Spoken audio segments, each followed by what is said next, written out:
In this lesson, we are going to discuss different subtraction strategies that you can use to solve a subtraction problem. I want you to consider what tools and or strategies you can use to solve a problem. It's going to be helpful as we're taking a look at this. So what we're going to do first is take a look at some longs and cubes. These are just simple manipulatives.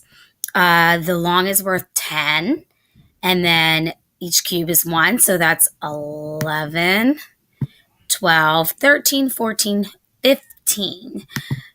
Sorry about that. So I have 15 total here, and I need to figure out what is going to get me to 7.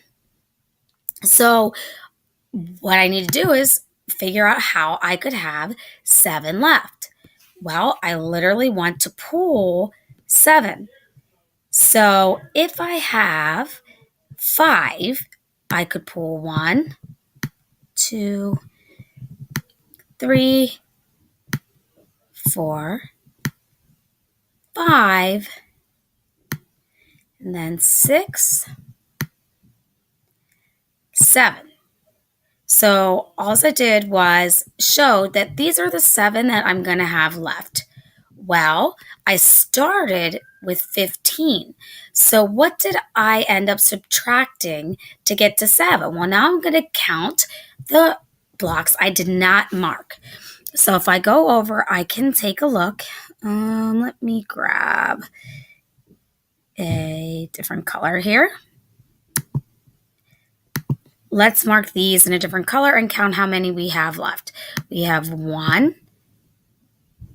2, 3, 4, 5, 6, 7, 8.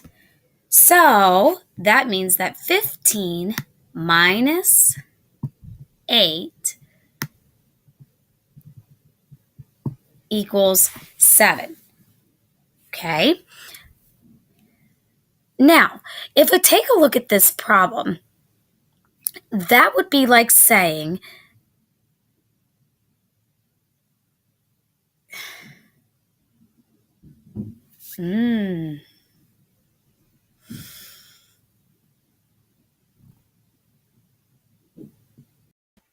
Another thing that we can do here, and what's nice about these 10 blocks, is that we already have an advantage here knowing that this long is worth 10, because knowing that may help us from not counting all of the blocks. When we have our 5, 6, 7 marked here, then we can literally see, oh, look here, I have 2 out of the 10 marks. So I must have 8 left because I know that 8 plus 2 equals 10. Okay, I can also look at this as if it is an addition problem. And if I know my addition facts, then I'll be able to figure out the answer to this problem.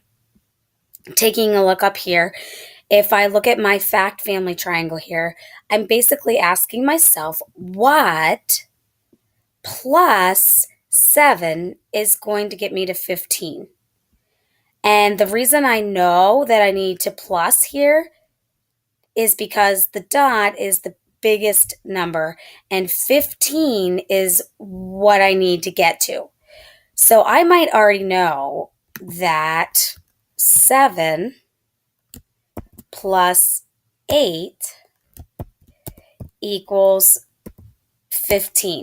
Or I could look at it the opposite way. I might know that 8 plus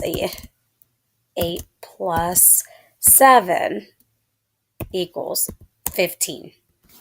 So either way that I look at this here, I would be able to answer and get the same answer of 8. All right, let's say though, I don't know what plus 7 gets to 15. However, I'm really good at my doubles facts.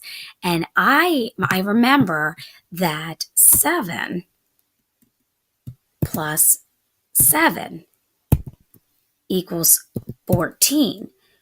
Well, the difference between 14 and 15, well, I would just go add or up 1.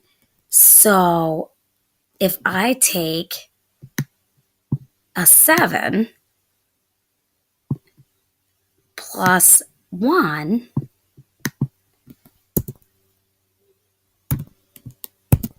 I would get 8. And again, that's getting me the answer that's up here. Or I could also do the same kind of similar thing as looking at, oh, I know that 8 plus 8 is 16. And then